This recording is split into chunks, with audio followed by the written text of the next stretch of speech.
Hello students, आज इस unit में यूनिट नंबर 9, यूनिट का नाम है कार्बनिक यौगिक, नाइट्रोजन युक्त कार्बनिक यौगिक। और इस यूनिट में आपको आज के टॉपिक में पढ़ाया जाएगा प्राइमरी, सेकेंडरी और टर्शियरी मीन में क्या डिफरेंस है। हमने इससे पहले जो टॉपिक पढ़ाए थे, आपको यूनिट पढ़ाई थी, इसी यूनिट के सेकेंड लेक्चर में आपको एनिलीन, एथिलेमीन, इनकी केमिकल प्रॉपर्टी पढ़ाई थी। और आज की इस यूनिट में केमिकल प्रॉपर्टी जो अभी एनिलीन की बची है वो पढ़ाएंगे, और प्राइमरी, सेकेंडरी, टर्शियरी मीन में क्या डिफरेंस होता है ये पढ़ाएंगे। तो आज आपको 2-3 प्रॉपर्टी और बची है एरोमेटिक की, एनिलीन की। तो एनिलीन की वे रिएक्शन जो कुछ स्पेशल रिएक्शन है वो आपको कराते हैं। बेंजीन रिंग की प्रतिस्थापन अभिक्रियाएं। तो आज के टॉपिक में प्राइमरी, सेकेंडरी, टर्शियरी मीन में डिफरेंस है। पहले मैं आपको ये 2-3 क्वेश्चन, छोटे छोटे क्वेश्चन है, बोर्ड में आए हुए हैं, एनिलीन की प्रॉपर्टी है, ये करा देता हूं, और उसके बाद कराऊंगा आपको प्राइमरी, सेकेंडरी और टर्शियरी मीन में क्या डिफरेंस होता है। यानी बच्चों, आप जिस लगन और मेहनत के साथ पढ़ रहे हैं, मुझे विश्वास है कि आने वाले एग्जाम में आप बहुत अच्छे अंक से प्राप्त होंगे, बहुत अच्छे अंक लाएंगे और बहुत अच्छे अंक लाकर अपने करियर को उज्जवल बनाएंगे। तो उम्मीद करता हूं कि आप इस वीडियो को बहुत ध्यान से सुनेंगे। लेक्चर बहुत इंपॉर्टेंट है। प्राइमरी, सेकेंडरी, टर्शियरी में क्या अंतर होते हैं, इनके कार्बोनिल टेस्ट क्या होता है, और एनिलीन के कौन कौन सी रिएक्शन है जो स्पेशल रिएक्शन है। तो एनिलीन के रिएक्शन में सबसे पहले मैं आपको बताऊंगा आज एनिलीन की अभिक्रिया, बेंजीन रिंग की प्रतिस्थापन अभिक्रियाएं।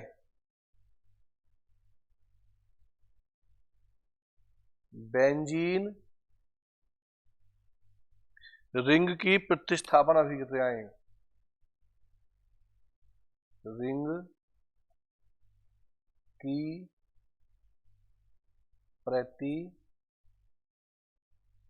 प्रतिस्थापन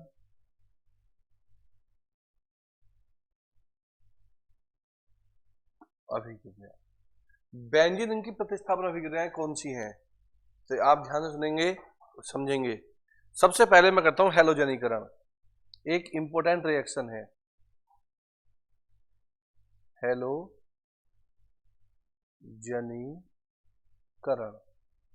प्यारे बच्चों, बोर्ड एग्जाम ने कई बार से दे दिया और कई बार ये रिएक्शन कंपटीशन में भी आई है। तो बेंजीन रिंग की प्रतिस्थापन अभिक्रियाओं में आपको मैं ब्रोमीन जल से कराऊंगा रिएक्शन। आपको ब्रोमीन जल से रिएक्शन कैसे होती है, ब्रोमीन वाटर से रिएक्शन,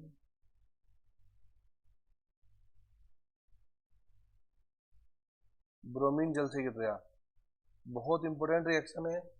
कैसे रिएक्शन होगी ब्रोमीन जल से, आपको एनिलीन को यहां पर लिख लेना है। क्या बन गया ये, एनिलीन, ठीक है। और इस एनिलीन में मिलाएंगे आप ब्रोमीन वाटर। ये क्या है यहां पर, ब्रोमीन वाटर, Br2, और यहां लिख देना वाटर। 3 मॉलिक्यूल, इस कोने का H, इस कॉर्नर का H और इस कॉर्नर का, तीनों जगह के H हट जाएंगे और उनके स्थान पर क्या आएगा, Br, Br, Br। तो यहां पर अब एक वाइट PPT बनकर आएगा। यहां पर Br, यहां पर Br, यहां Br और 3HBr, 2,4,6 ट्राइब्रोमो एनिलीन। क्या नाम होगा इसका, 2,4,6 ट्राइब्रोमो एनिलीन, 2,4,6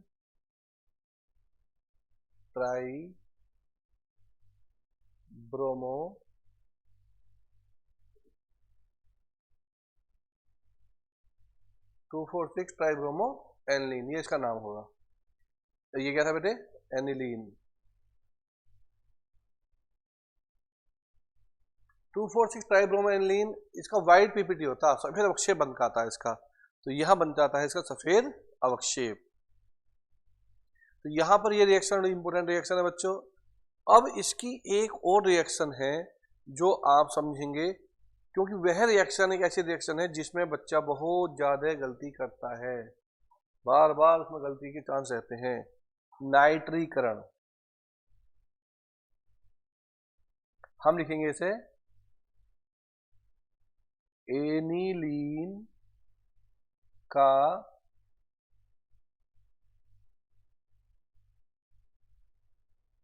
नाइट्रीकरण बहुत ज्यादा इंपॉर्टेंट है, बहुत ज्यादा कह देते हैं इसे, एनिलीन का नाइट्रीकरण। बेटा एनिलीन का नाइट्रीकरण कैसे करते हैं, ध्यान से सुनना। आप करने बैठेंगे और आप बहुत पुराने तरीके से कवर कर देंगे, नाइट्रिक कंसंट्रेट HN से मिलाया हो नाइट्रीकरण, नहीं, इसका नाइट्रीकरण सीधे सीधे हो सकता ही नहीं। इसे बिल्कुल अलग तरीके से आप समझेंगे और आपको इसे अलग तरीके से समझना है और बहुत ध्यान से यह देखना है कि एनिलीन का नाइट्रीकरण कैसे करते हैं। क्योंकि हम एनिलीन का नाइट्रीकरण सीधे क्यों नहीं कर सकते, वजह क्या है इसके पीछे, ये बात भी आपको पता होनी चाहिए। बच्चों एनिलीन में यदि हम HNO3 मिला दें, यहाँ पर हमने मिला दिया सीधा यहाँ पर कंसंट्रेट HNO3, तो इसे मिलाने से लो समय ये हो जाएगा, क्योंकि ये इतना स्ट्रॉन्ग ऑक्सीडाइजिंग एजेंट है, ये NH2 को भी ऑक्सीडाइज कर देगा, जबकि NH2 ग्रुप यहाँ पर सेफ रहना चाहिए, इससे रिएक्शन नहीं होनी चाहिए। इसलिए सबसे पहले हम NH2 ग्रुप को सुरक्षित करते हैं, इसे प्रोटेक्शन देते हैं। तो बच्चों सबसे पहले हम NH2 ग्रुप को करेंगे प्रोटेक्शन। तो हम यहाँ पर एसिटिल क्लोराइड लेते हैं और इसे लेकर इसकी रिएक्शन जब कराएंगे तो यहाँ से क्या होगा, NH2 ग्रुप जो है ये NHCOCH3, अब यहाँ पर यह ग्रुप बिल्कुल सुरक्षित हो गया, सेफ हो गया। अब जब ये ग्रुप सेफ हो गया, सुरक्षित हो गया, तो अब यहाँ पर इसका नाइट्रीकरण हम कर सकते हैं। अब हम प्लस HNO3 मिलाएंगे इसके अंदर, मैं इसके बाद यहाँ कर रहा हूँ, तो यहाँ पर अब इसका नाइट्रीकरण आसानी से हो जाएगा। इस कोने पर देखो, एक बार NO2 ऑर्थो पर और एक बार NO2 पैरा पर, यह आ गया, एक बार NO2 ऑर्थो पर और एक बार NO2 कहाँ आ गया, पैरा पर। इसका जब इसका नाइट्रीकरण हुआ, एक बार NO2 कहाँ, ऑर्थो पर, एक बार NO2 कहाँ, पैरा पर, और इसके बाद जब ऑर्थो पैरा पर NO2 आ जाएंगे बच्चों, तो यहाँ पर अब इसका कर देंगे हाइड्रोलाइसिस। क्या कर देंगे इसका, हाइड्रोलाइसिस, एसिडिक मीडियम बनाकर। तो ये ग्रुप जो था NH2 NO2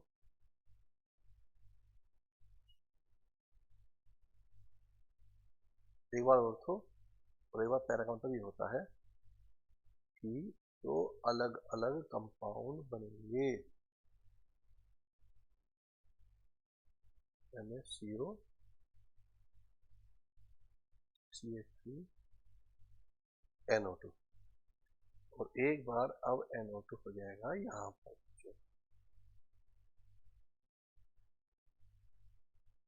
और ये हो जाएगा यहाँ से अलग CH3COOH, ऐसा होगा नाइट्रीकरण। तो इसका नाइट्रीकरण जो करना है आपको, सबसे पहले NH2 ग्रुप को सुरक्षित कर लेना है और उसके बाद इसका नाइट्रीकरण पॉसिबल हो सकता है। अगर आप ऐसा नहीं करेंगे तो ये नाइट्रीकरण आप नहीं कर सकते। यहाँ लेते हैं H2SO4 कंसंट्रेट लेंगे यहाँ पर, याद रखना। इसका नाइट्रीकरण इस प्रकार पॉसिबल हो सकता है। अब प्यारे बच्चों इसे करते हैं सल्फोनीकरण, सल्फोनेशन, एनिलीन का सल्फोनीकरण। जब एनिलीन का सल्फोनीकरण करते हैं तो सल्फोनीकरण ऑर्थो पैरा पर होता है, और जो पैरा वाला होता है जिसका मुख्य कंपाउंड होता है इसे बोलते हैं सल्फोनिलिक एसिड। सल्फोनीकरण करते हैं इसका,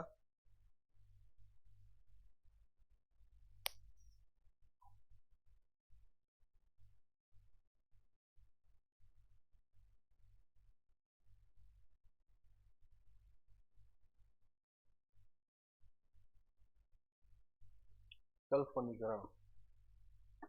बच्चों सल्फोनीकरण में सल्फ्यूरिक एसिड तो लेंगे ही, ये आपको नाम से चलता है पता। जो इसका पैरा वाला कंपाउंड बनेगा वह इसका क्या होगा, मुख्य कंपाउंड होगा SO3H, और एक बार SO3H कहाँ आएगा, पैरा पोजीशन पर।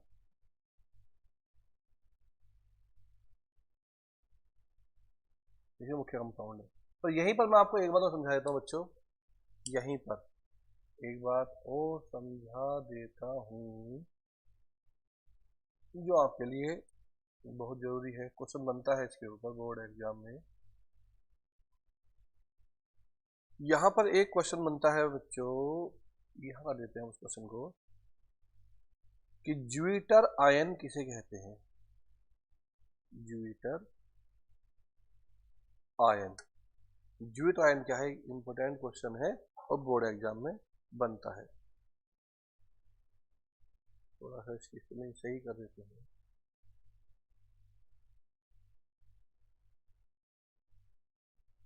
यहां से बनेगा ज्यूइटर आयन। ज्यूइटर आयन किसे कहते हैं प्यारे बच्चों, जो आपने अभी अभी प्रोडक्ट बनाया, आप देख रहे हैं आपकी स्क्रीन पर पैरा पर एक प्रोडक्ट बना हुआ है,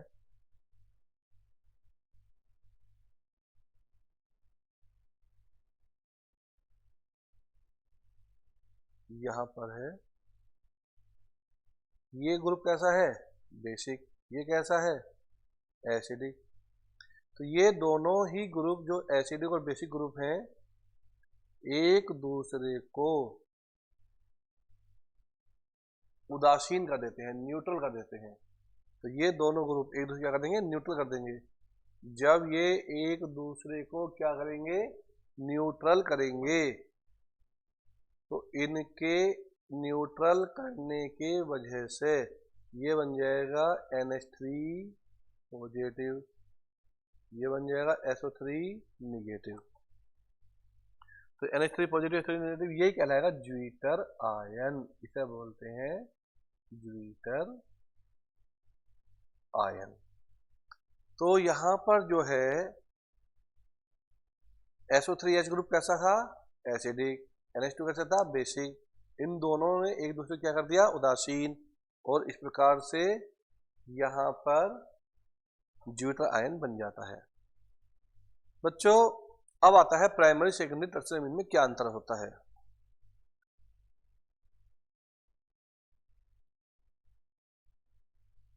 primary coma secondary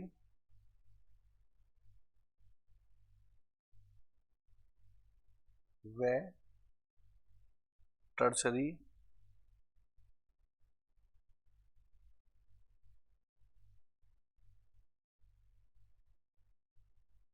tertiary amine में अंतर। एमीन में अंतर, ये क्या है, बड़ा इंपॉर्टेंट पॉइंट चल रहा है। इन तीनों में हम कैसे अंतर करेंगे, ये प्राइमरी अमीन है, ये सेकेंडरी अमीन है, टर्शियरी अमीन है, हमें कैसे पता होगा कि दिया गया अमीन प्राइमरी है, सेकेंडरी है, टर्शियरी है। तो इसके लिए हम क्या काम करते हैं, हमारे पास कई तरीके हैं जो हम इन अमीन्स में डिफरेंस पता कर सकते हैं कि प्राइमरी अमीन कौन सा है, सेकेंडरी कौन सा है और टर्शियरी अमीन कौन सा है। तो बच्चों इन अमीन में डिफरेंस करने के लिए सबसे पहले हम लेते हैं ग्रिग्नार्ड अभिकर्मक से क्रिया। पहले हम देखते हैं ग्रिग्नार्ड से कैसे करेंगे। ग्रिग्नार्ड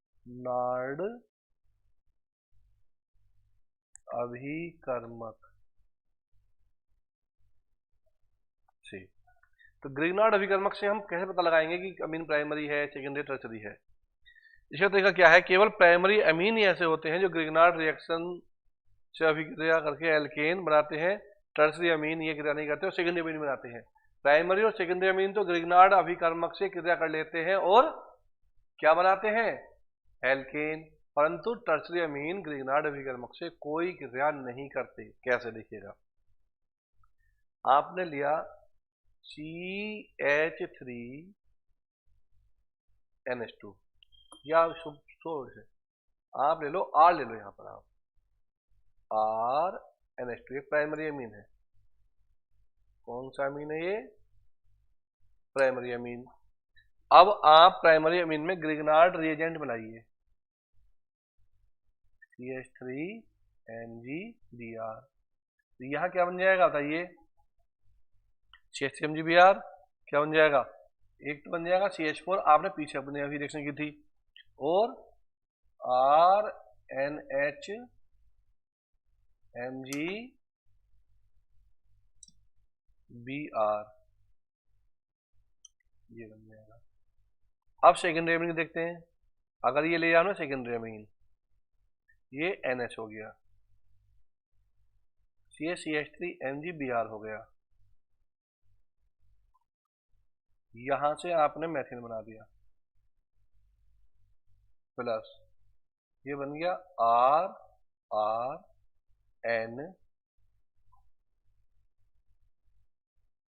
RNMgBr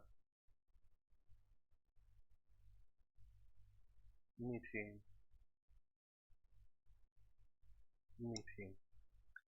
तो एल्केन बने कि नहीं बने? टर्सरी अमीन क्यों नहीं बनाने का रिएक्शन? देखो अब मैं दिखाता हूं आपको कि टर्सरी अमीन क्यों नहीं बनाने का। टर्सरी अमीन से एल्केन क्यों नहीं बनते? ये टर्सरी अमीन है,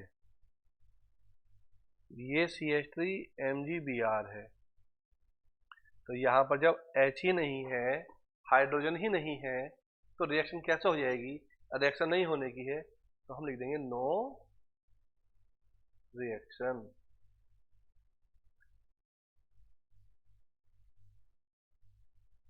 लिख देंगे हम यहां पर नो रिएक्शन, नो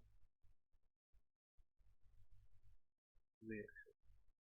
तो प्राइमरी और सेकेंडरी अमीन तो जब ग्रिग्नार्ड रिएजेंट के साथ रिएक्शन करते हैं तो एल्किन बना लेते हैं, परंतु टर्सरी अमीन कोई भी किसी प्रकार का भी अभिक्रिया नहीं करता है इनसे।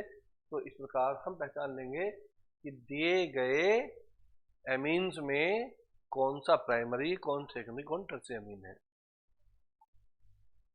तरीका नंबर 1, सेकेंड मेथड बच्चों। सेकेंड मेथड है हिंस वर्ग अभिकर्मक द्वारा। हिंस वर्ग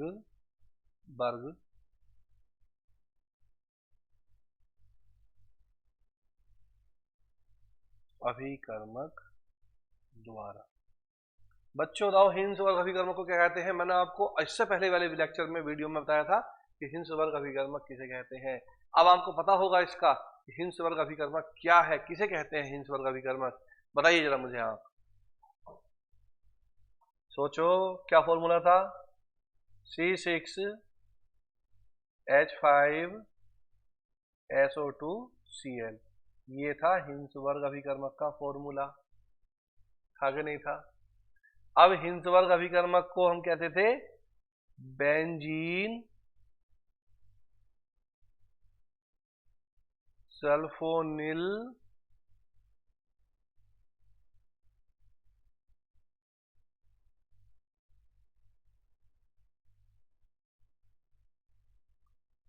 क्लोराइड,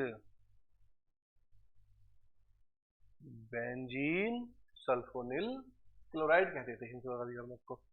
अब हम पता कैसे लगाएंगे कि हिंस वर्ग अभिकर्मक से कि ये प्राइमरी अमीन है, ये सेकेंडरी अमीन है, टर्सरी अमीन है? हम क्या करेंगे, हम तीनों अमीन जो हमारे पास रखे हुए हैं उनमें हिंस वर्ग अभिकर्मक बनाएंगे। बच्चों हमने हिंस वर्ग अभिकर्मक बनाया प्राइमरी अमीन में, तो हिंस वर्ग अभिकर्मक क्या होता? C6H5NSO2Cl। प्राइमरी अमीन क्या होता? ये R लगा लीजिए, यहां से HCl हट जाएगा और एक प्रोडक्ट बनेगा C6H5 SO2 NHR plus HCl। अब ये जो प्रोडक्ट बना C2H5 SO2 NHBr NHR, अब ये एक अनस्टेबल कंपाउंड है। अब यदि हम इसमें NaOH मिलाएंगे, अब ये उसमें डिजोल्व हो जाएगा। हमने NaOH मिलाया तो इसमें क्या हुआ, डिजोल्व हो गया। कैसे डिजोल्व हुआ, C6H5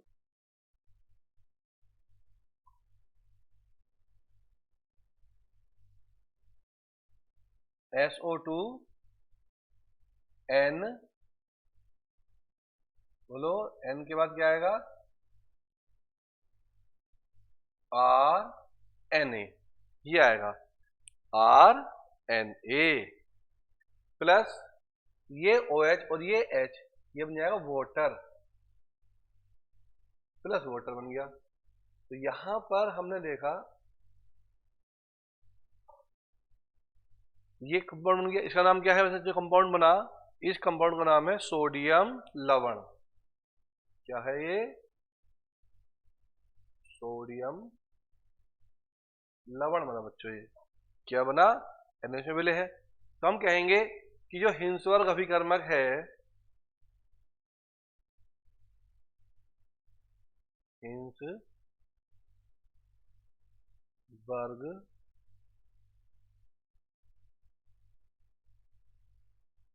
अभिकर्मक है, ये प्राइमरी एमीन के साथ जब करता है रिएक्शन, तो जो प्रोडक्ट बनता है वह NaOH में घुल जाता है। तो प्राइमरी एमीन है। अब सेकेंडरी एमीन की बात करें, हमने फिर ले लिया हिंसवर्ग अभिकर्मक, और अब के हमने यहां पर मिला दिया सेकेंडरी एमीन।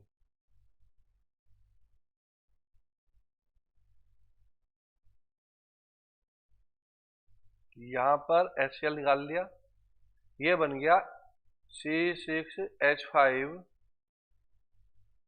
SO2 H2 के बाद NRR प्लस HCl।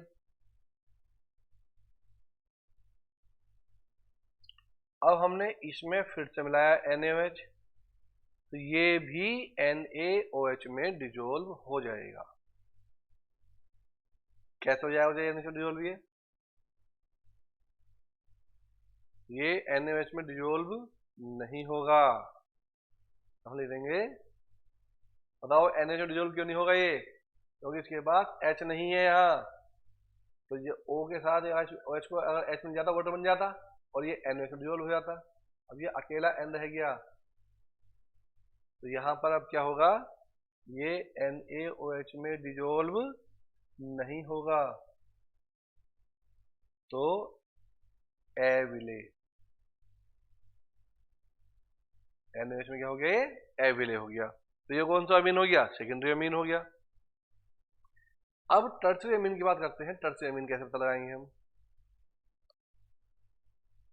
हमने फिर से लिया हिंसवर्ग रिएजेंट C6H5 SO2Cl, और आपने अब के यहां पर टर्शियरी एमीन मिला दिया। आप देखा यहीं पर नो रिएक्शन हो गई, कोई रिएक्शन नहीं हुई यहां पर। क्यों नहीं हुई, क्योंकि यहां पर H नहीं था। जब N के साथ H नहीं है तो रिएक्शन आगे बढ़ी नहीं। तो इसका मतलब हमने क्या पता लगाया, हमने लगाया कि जो प्राइमरी एमीन है वो हिंसवर्ग अभिकर्मक से क्रिया करने के बाद जो प्रोडक्ट बनाते हैं वह NaOH में घुल जाता है। ठीक है। जो सेकेंडरी अमीन है, सेकेंडरी अमीन भी हिंसवर्ग अभिकर्मक से क्रिया कर लेते हैं, और जो प्रोडक्ट बनता है वह प्रोडक्ट NaOH में नहीं घुलता है, सेकेंडरी अमीन है। और टर्शियरी अमीन में जो हिंसवर्ग अभिकर्मक है, ये टर्शियरी अमीन से तो कोई रिएक्शन करता ही नहीं। क्यों नहीं करता, इसकी सब वजह बताई आपको मैंने, क्योंकि इसमें तृतीयक अमीन में N के पास हाइड्रोजन नहीं होते हैं, इसलिए इससे कोई क्रिया ये नहीं करता है। एक और मेथड बताता हूं आपको मैं,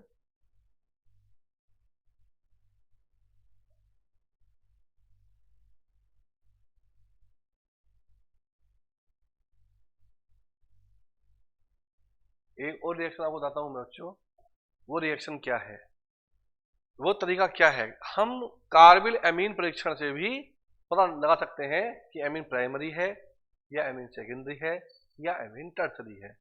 तो हम प्राथमिक एमीन, सेकेंडरी एमीन और टर्सरी एमीन का पता लगाने के लिए कार्बिल एमीन परीक्षण भी कर सकते हैं। तो अगला परीक्षण है हमारा, एक तो ग्रिग्नार्ड अभिकर्मक से, एक हिंसबर्ग अभिकर्मक से, और तीसरा हम करते हैं परीक्षण, क्या करते हैं,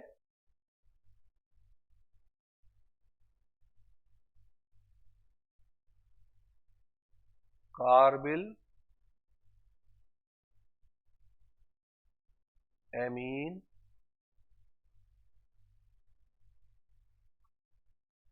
परीक्षण। कार्बिल एमीन परीक्षण, हम कार्बिल एमीन परीक्षण से भी पता लगा सकते हैं कि एमीन कौन सा है। हमने लिया प्राइमरी एमीन RnH2 और हमने इसमें मिला दिया नाइट्रस एसिड HNO2, ये बदल गया एल्कोहल में ROH plus N2 plus H2O, बन गया एल्कोहल में। प्राइमरी एमीन कौन सा एमीन था, इसका मतलब ये प्राइमरी एमीन है। और ये नाइट्रस एसिड से नाइट्रस क्रिया करके प्राथमिक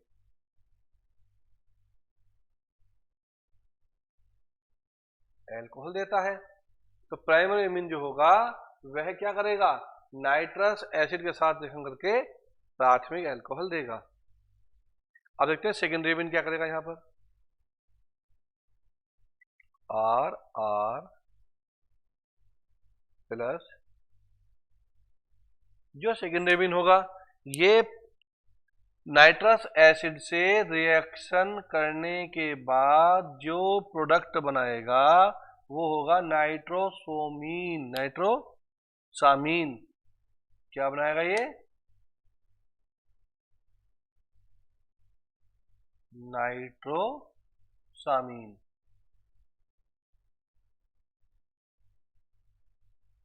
ये बनाएगी इसमें नाइट्रोसामीन। अब नाइट्रोसामीन क्या है, नाइट्रोसामीन ये एक तेल जैसा पदार्थ होता, कैसे होता है ये, तेल के जैसा पदार्थ नाइट्रोसामीन, तेल तेल सा होगा, चिपचिपा सा तेल होगा। तो ये पहचान आएगा। अगर टर्सरी एमीन हुआ और उसकी रिएक्शन भी हमने करा दी नाइट्रस एसिड के साथ में, तो यह एक सोल्ट बना देगा R3N.HNO2। तो ये कार्बिल एमीन परीक्षण है। इस एमीन में क्या होता है, जो प्राइमरी एमीन होते हैं, प्राइमरी एमीन नाइट्रस एसिड के साथ रिएक्शन कर लेते हैं और प्राथमिक अल्कोहल बना देते हैं। और जो सेकेंडरी एमीन होते हैं, ये सेकेंडरी एमीन नाइट्रस अम्ल के साथ क्रिया करने के बाद नाइट्रोसामीन बनाते हैं, जो तेल जैसा पदार्थ होता है बच्चों। और तीसरा जो होता है तृतीयक अमीन, ये नाइट्रस अम्ल के साथ क्रिया कर लेता है और ये एक सोल्ट बना देता है। क्या बोलते हैं इसे, ये द्वितीयक अमीन है।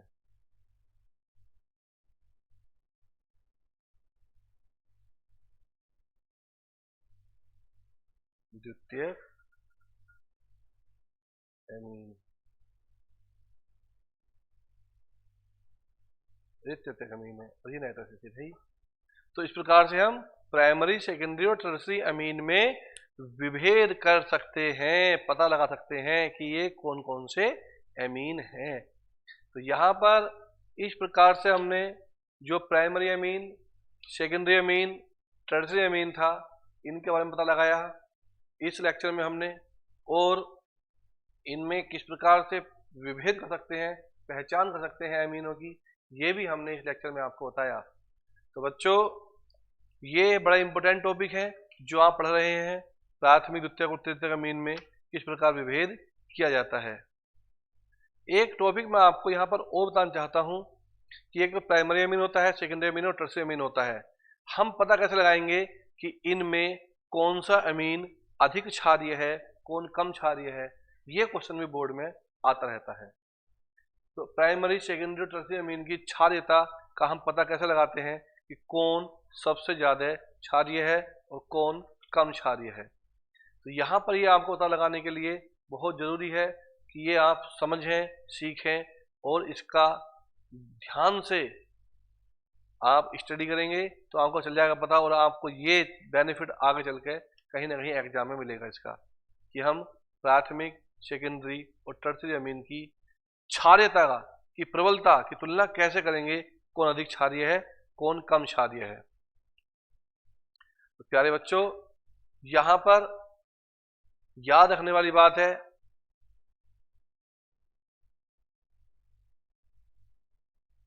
अमीनों की प्राथमिक, द्वितीयक और तृतीयक अमीनों की क्षारीयता का क्रम।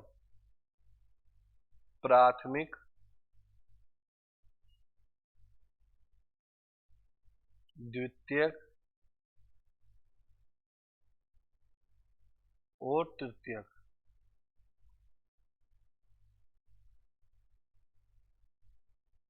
एमीन की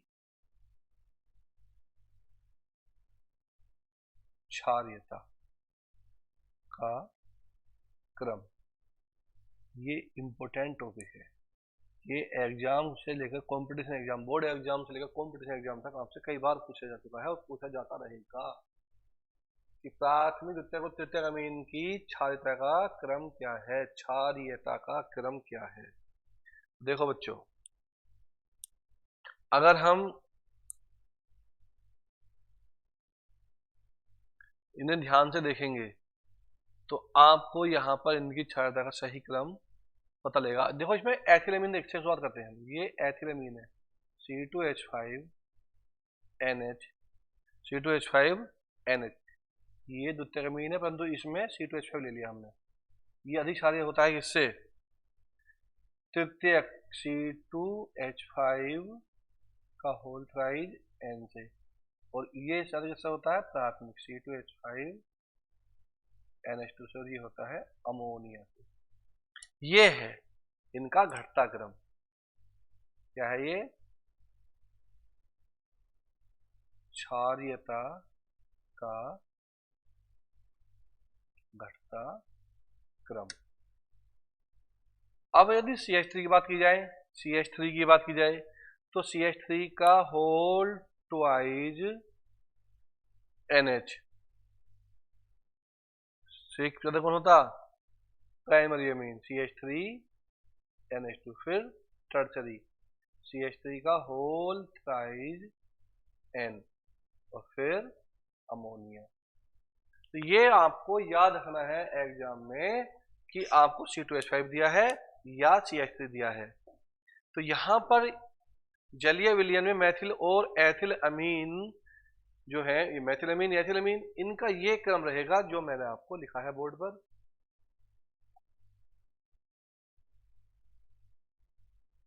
क्षारीयता का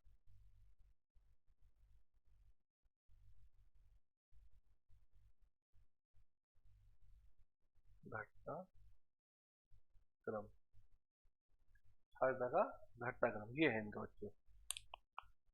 अब यहां पर ऐसा क्यों होता है, ऐसा क्यों होता है कि C2H5 में ये है और CH3 में ये है। देखो यहां पर क्या होता है, CH3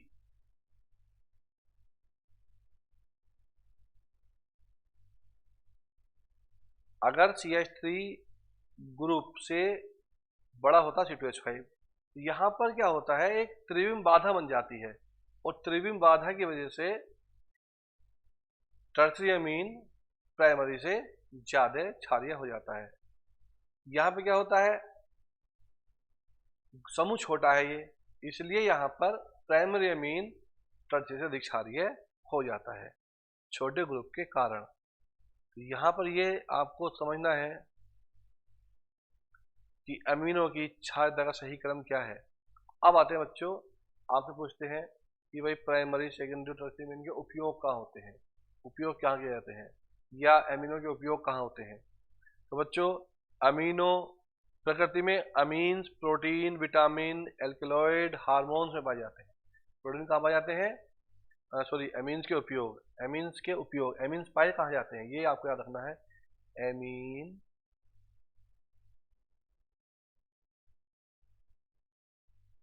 के उपयोग। एमीन के उपयोग यदि आते लिखने के लिए आप क्या लिखेंगे? प्रकृति में एमीन कहाँ मिलेंगे? एमीन कहाँ मिलते हैं? अगर हम प्रकृति की बात करें, प्रकृति में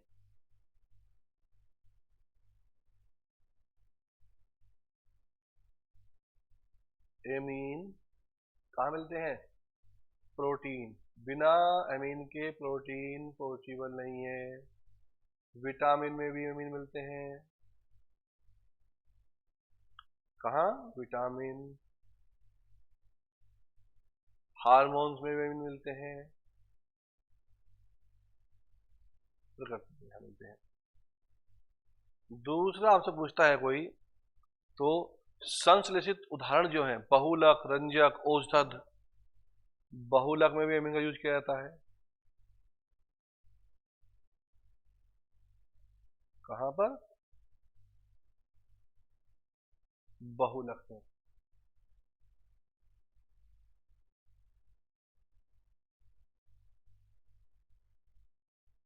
रंजक बनाने में एमीन का यूज करते हैं। औषध बनाने में करते हैं, औषध।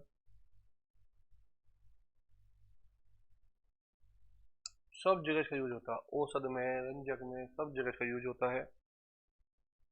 फिर आपसे पूछते हैं कि और भी इसके अलावा कहाँ यूज हो सकते हैं अमीनों के? तो बच्चों,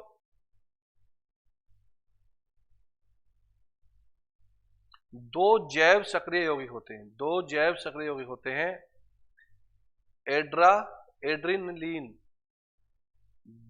दो होते हैं बेटे जैव सक्रिय यौगिक, जैव सक्रिय यौगिक।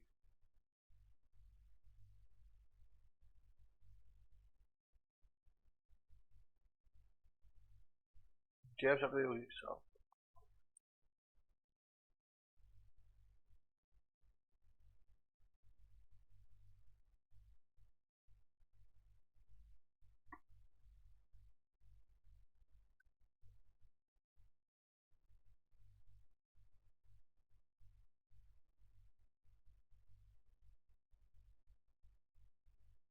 जैव सक्रिय यौगिक होते हैं बच्चों दो, और जैव सक्रिय यौगिक में भी इसका उपयोग करते हैं।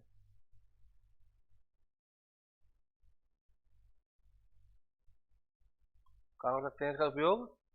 जैव सक्रिय यौगिकों में।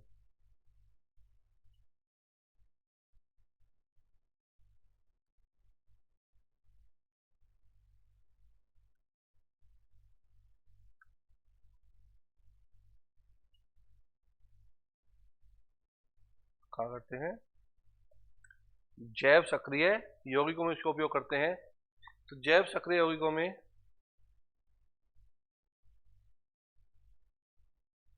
जैव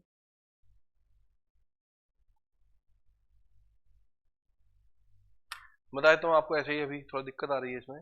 जैव सक्रिय यौगिक में मुख्यतः एड्रेनलिन और इफेड्रिन का उपयोग रक्तचाप बढ़ाने के लिए करते हैं। एड्रेनलिन और एफेड्रिन का उपयोग ब्लड प्रेशर को बढ़ाने में किया जाता है, और दोनों में ही द्वितीयक अमीन उपस्थित होता है। दो जैव सक्रिय यौगिक हैं, एक कौन सा? एड्रेनलिन, दूसरा कौन सा? एफेड्रिन। दोनों ही ब्लड प्रेशर को बढ़ाने के लिए इसका उपयोग करते हैं, और दोनों ही अमीनो यौगिक होते हैं। तो बच्चों, अमीनो इनके सबके उपयोग हो गए। प्राथमिक अमीन में डिफरेंस कैसे करेंगे, और अमीनों की क्षारीय प्रकृति को हम किस क्रम में लगाएंगे, ये सारी बातें आपको बता दी गई। अब इसके बाद अब जो टॉपिक चलेगा वो नया टॉपिक चलेगा, नए लेक्चर के साथ शुरुआत करेंगे।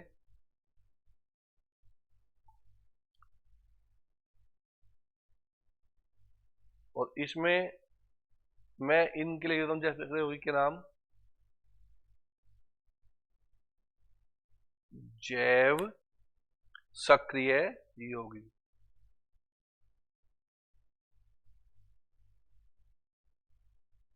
जैव सक्रिय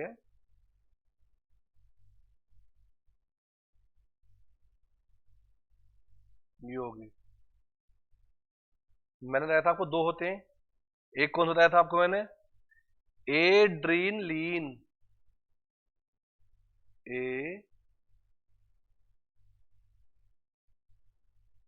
एड्रीनलीन, और दूसरा बताया था आपको मैंने, याद करो कौन सा बताया था, सोचो, इफेड्रीन, इफेड्रीन।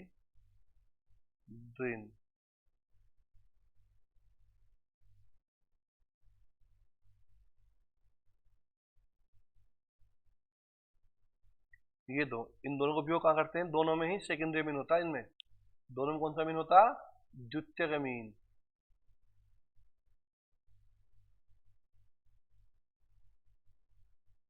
द्वितीयक अमीन होते हैं दोनों में। उपयोग क्या करते हैं इनका, रक्तचाप बढ़ाने में,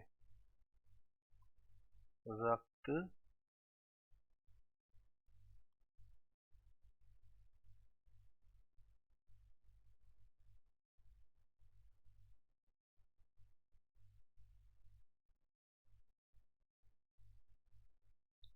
क्या हो रहा है,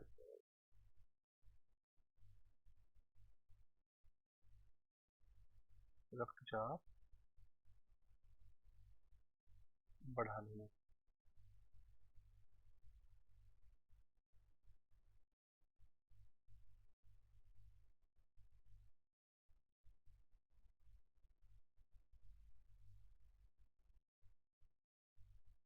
रक्तचाप को बढ़ाने में,